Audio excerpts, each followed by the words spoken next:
Hello everyone, and welcome to a brand new Doctor Who character analysis.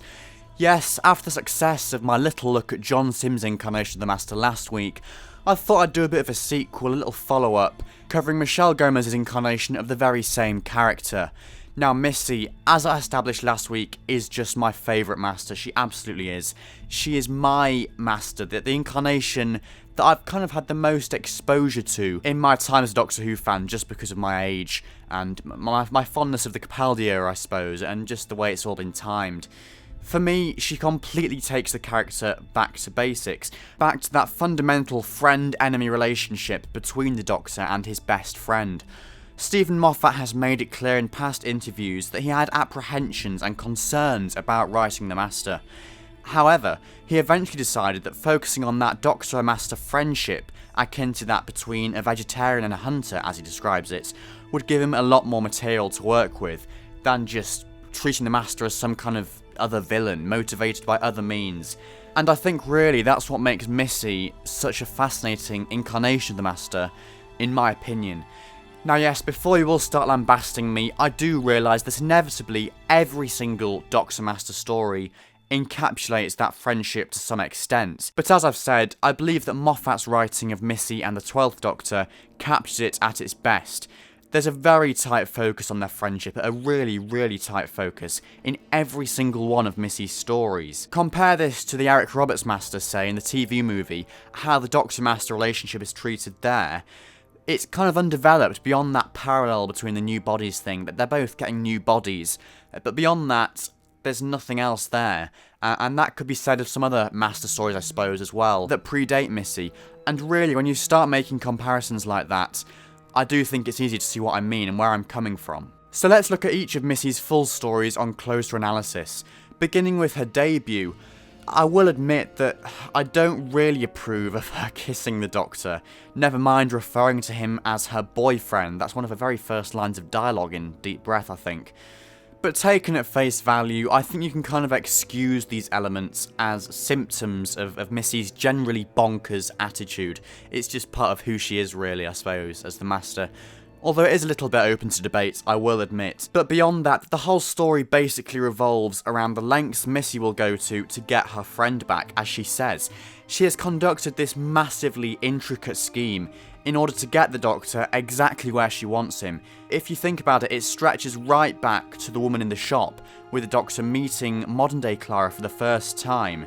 And I suppose presumably at some point, post the end of time, post John Simm's appearance in the Series 10 finale, the Master has kind of had a bit of a change of heart, I suppose. Something's happened to trigger that in him, to trigger him wanting to become friends with the Doctor again. I suppose that might have just been the part of the package of regenerating into Missy or taking Missy's body, however you want to look at it. But certainly having that scheme linking all the way back to the woman in the shop in The Bells of St. John just really does go to show, I think, what length Missy will go to.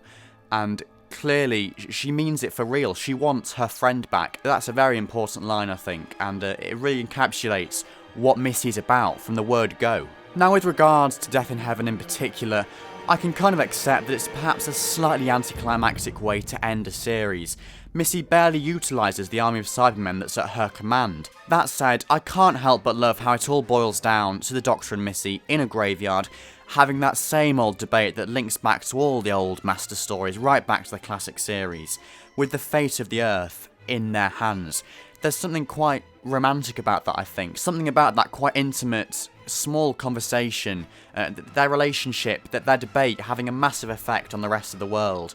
Is this Cybermen army going to be used by Missy or by the Doctor? And I suppose really, in a general sense, with the Doctor and the Master, all those battles and Earth invasions are collateral damage of that friendship.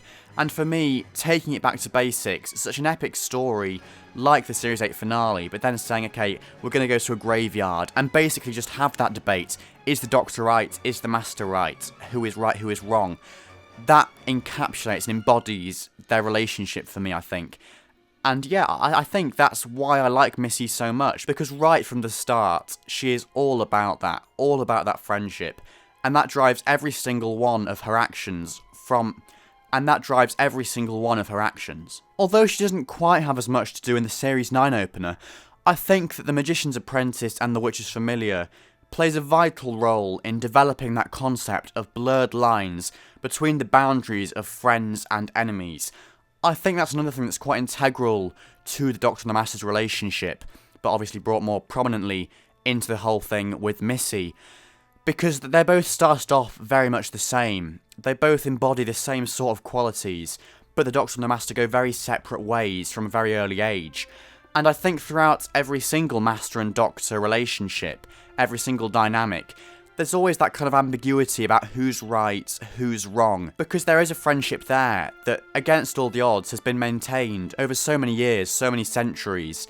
And definitely in this story, I think, with the whole subtext of Davros as well, the friend-enemy thing, having mercy on the Daleks and Davros, all that kind of malarkey, I really think that helps to bring things forward with Missy.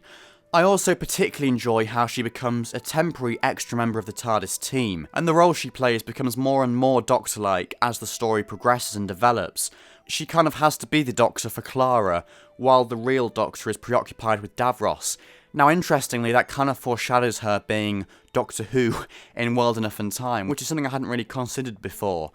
But I suppose in a more broad sense, there is that kind of progression throughout Missy's tenure, throughout her stories, of her sort of becoming more good, all kind of heading towards the vault, and her ultimately becoming good, like I say, and the Doctor kind of giving her the chance to be his friend again in the Series 10 finale.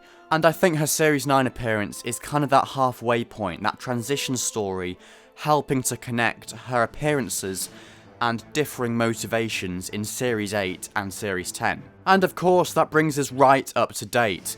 I have talked a lot about Missy's latest few appearances in my Series 10 reviews, but for the record, as I've kind of touched on already, I think the narrative device of the Vault is an ingenious way to develop Missy's character further, to explore that dynamic, having the Doctor lock his best friend gone bad, in the hope that she will atone for her sins and become good again. That really is a fascinating way to bring the Doctor-Master dynamic up to date, and to do something new, fresh and exciting with it, I think. I think to sum up my thoughts on Missy, I'll refer back to a comment that was left on one of my videos last week. I think it was the previous John Sim Master character analysis. But this commenter was basically trying to explain the motivations behind Missy's changeable morals, and they said that in Series 8, she was trying to fashion the Doctor into a warrior, giving him his own army of Cybermen. She was basically trying to make him see the world like she does. And now, in Series 10, we're seeing the opposite of that, her response to that apparent defeat. Ultimately, Missy's attempting to see the world the way that the Doctor sees it. And this same commenter summed up very nicely that for the Doctor and the Master's relationship to ever be resolved, for it to ever change outside of the boundaries of what it's been so far, one of them must change as a person to a certain extent, to the extent that they can be on the same side again, because as I've said, they're in that kind of ambiguous zone in the middle, that limbo stage, and I suppose really, to sum up the whole Doctor-Master dynamic, beyond Missy in a broader, more general sense, it really is a case of one of them giving in and saying, okay, I'm going to see the world through your eyes. So I suppose the real question is, can Missy ever turn good as initially intended, or will the evilness of her previous self attract her back to her old ways? Because of the nature of Doctor Who, the nature of the Doctor as a character, he takes the high moral ground. It's just the way things are.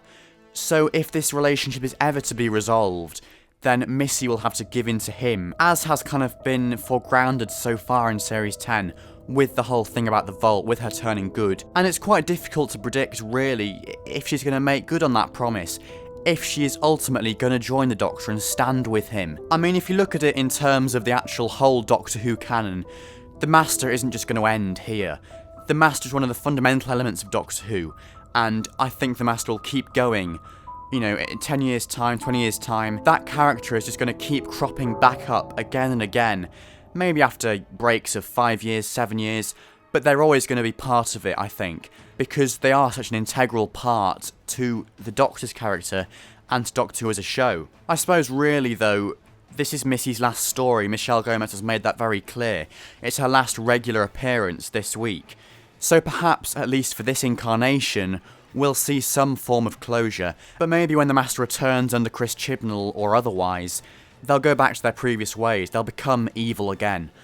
I don't know, I suppose really you have to kind of consider to what extent each incarnation of a Time Lord is different, is individual, has their own rights to their own feelings and motivations, and how they interact with other incarnations as well, I suppose, and whether it's possible for one incarnation of the Master to succeed in becoming good, becoming the Doctor's friend again, maybe if only temporarily. It's very interesting indeed. I have absolutely no idea what's going to happen in The Doctor Falls, even after lots of thought, deliberation and speculation. But either way, as Missy's final story, I'm 100% sure that it will resolve her character arc in a suitably spectacular way. So, that does it for another Doctor Who character analysis. I really hope you enjoyed it, and if you did, and you haven't seen my last one, please go and check that out. And for those of you that have watched it and commented on it, just thank you so much. I wasn't expecting it to get such a big audience, really, to get so much exposure. I suppose with John Simm's return, I just timed it well. But really, it was a completely unprecedented success. And definitely, I'm willing to do more of these in the future, so leave your thoughts in the comments below. Characters that you'd like to see me tackle in the future. I'd really love to hear your suggestions, guys. Otherwise, thank you again for watching this video, subscribe if you haven't already, and I'll see you very, very soon for my review of The Doctor Falls. Without hope, without witness, and without reward. Bye for now, guys.